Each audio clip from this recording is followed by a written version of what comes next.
தொடர்ந்து பிரபலங்களினுடைய இழப்பு அப்படின்றது அதிகரிச்சுக்கிட்டே போகுது. திடீர்னு ஏதாவது ஒரு பிரச்சனை காரணமாக அவங்க மிகப்பெரிய அளவில் குடும்பத்தினரை ரொம்பவே கவலையில் ஆழ்த்திட்டு போயிடுறாங்க. அதோட ரசிகர்களும் சரி மிகப்பெரிய அளவில் ரொம்பவே சோகம் அடைஞ்சு போயிடுறாங்கன்னு தான் சொல்லணும். சின்ன வயதில் இருந்து பெரிய வயதுன்னு பாரபட்சம் இல்லாமல் இப்போ இருக்கக்கூடிய காலகட்டங்களில் உணவு முறைகளா இல்லை மன அழுத்தமா அப்படின்னு நம்மளாலேயே ஒரு யூகத்துக்கு வர முடியாத அளவுக்கு பல பிரச்சனைகள் தொடர்ந்து நடந்து வந்துக்கிட்டே தான் இருக்குது. அதுலேயும் சினிமா துறையில் ரொம்பவே அதிகமாக இருக்குது அப்படின்னு தான் சொல்லணும். பாலச்சந்தர் அவர்கள் இயக்கிய பகலில் ஒரு இரவு அப்படின்ற திரைப்படத்தில் மிகப்பெரிய அளவில் ஒரு நல்ல ஒரு கேரக்டர் நடிச்சிருந்தவர் தான் ரவிக்குமார் அவர்கள். அவர் இப்போ புற்றுநோய் காரணமாக மருத்துவமனையில் சிகிச்சை பெற்று வந்திருக்கிறாரு. இந்த சூழ்நிலையில் அவர் சிகிச்சை பலன் இல்லாமல் காலமாகி இருக்காரு அப்படின்ற செய்திகள் வெளியாகியிருக்குது.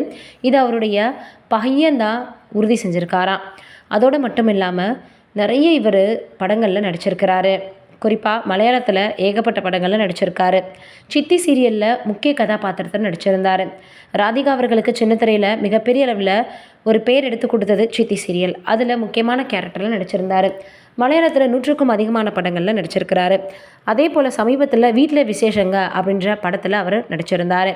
இதையும் தாண்டி மிகப்பெரிய அளவில் சிவாஜி கணேசன் அவர்கள் கூட அரசியலில் எங்களையும் கொஞ்சம் காசு பார்க்க விடுங்க அப்படின்ற மாதிரி ஒரு டைலாக்கை சொல்லியிருப்பார். அது ரொம்பவே பிரபலமாச்சு. அதையும் தாண்டி சின்ன திரையில் அவர் நல்லாவே நடிச்சிட்டு இருந்தார். கே பாலச்சந்தர் அவர்கள் இயக்கிய மிகப்பெரிய அளவில் புகழ்பெற்ற ஒரு சீரியல்லையும் அவர் நடிச்சிருந்தார்.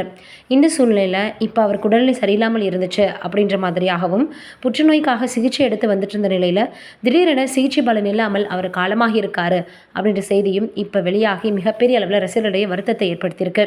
சக நடிகர்களும் ரசிகர்களும் தொடர்ந்து அவருக்காக இரங்கலை தெரிவித்து வந்துட்டுருக்காங்க. நம்மளுடைய சார்பாகவும் ரவிக்குமார் அவர்களின் ஆன்மா சாந்தியடைய கடவுளை வேண்டிக்கலாம்.